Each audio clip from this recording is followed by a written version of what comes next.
And some of you have thought of suicide. Some of you are in the darkest of darkest valleys. And I was there once too. I was 8 years old, depressed. 9 years old, even darker. At 10 years old, I came to the edge. And I thought to myself, there is no hope. At age 10, I tried to drown myself in 6 inches or 15 centimeters of water. In my home, I told my dad I just wanted to relax. But really, I wanted to end my life. I had enough. The first 2 times I rolled over, I was trying to work out how much air I hold in my lungs before I let it out. And the 3rd time, in my mind, knowing that I wanted to get out of here because of the bullying in my life, because I was going to be a burden to my parents and I had nothing to look forward to, I realized at that moment that if I actually went through with committing suicide, I would leave a greater burden for my parents than they already had. So when I saw in my mind my mum and my dad and my brother crying at my grave if I went through with it, that one thought saved me. The power of encouragement. You can save a person's life. You may have arms and legs, but unless you know 3 things. Number 1, who are you and what your value is? Number 2, what is your purpose here in life? And number 3, what is your destiny when you're done here? If you don't know the answers of any of those 3 questions, you're more disabled than I. If I gave you $1 billion, would you be happy? If you gave me $1 billion, I'd be very happy. But then if my mum dies tonight, am I happy? No.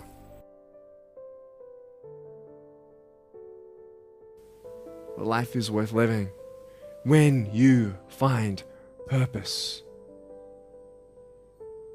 Nick, I don't know what my purpose is. I don't know. My parents want me to do this. My teachers want me to do that. My friends think that I should do this, and I don't know what to do. And you're torn, man. You don't know what to do. You have to make important decisions, man. You don't know what to do. Who do you believe? Follow your heart. If that's who you want to be, if that's what you want to do in life, then walk to it. One day at a time. You got to come to the truth of knowing who you are and why you're here. William Barclay, he said, the greatest 2 days in anyone's life, the day you were born and the day you knew why.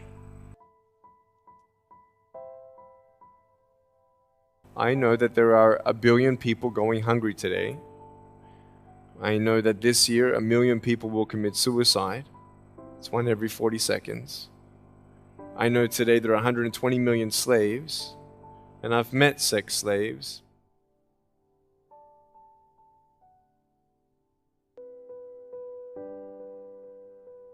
So many people tease each other. Oh, you know, you're too short, you're too tall, you look whatever. Different hair and all that. It doesn't matter. See, the thing is, when you're in school, when you're growing up in life, it actually sort of matters to people how you look. And then it matters to you because it matters to others. Why? Why does it matter how you look? Because if they don't like you, then who will? If they don't accept you, then who will?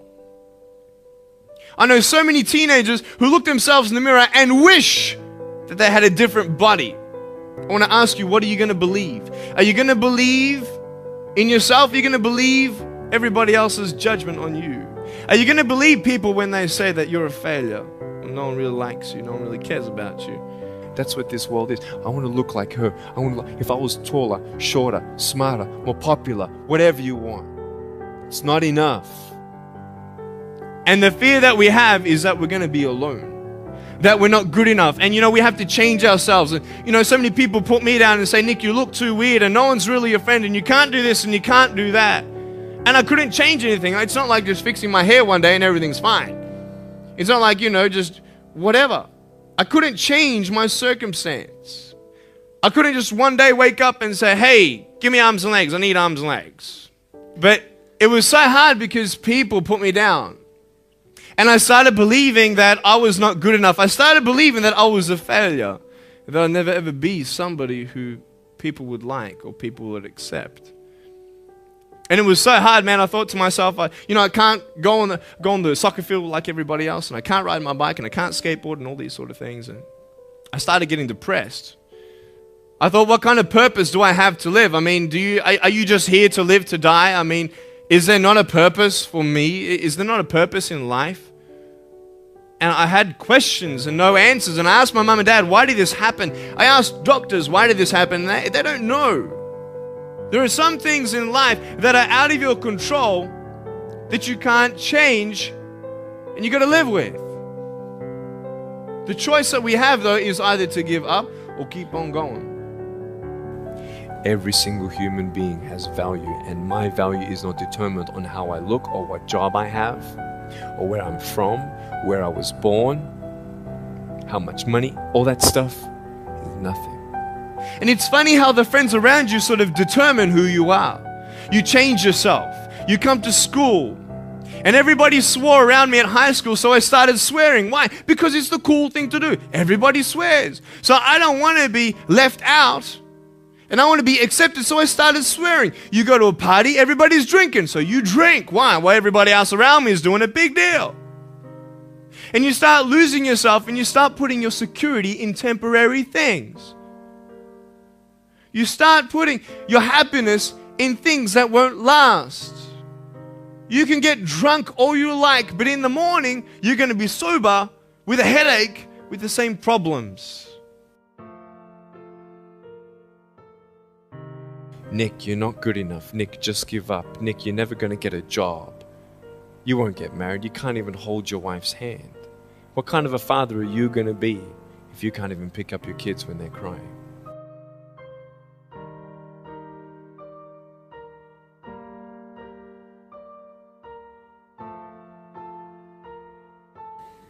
But I tell you, there are some times in life where you fall down and you feel like you don't have the strength to get back up.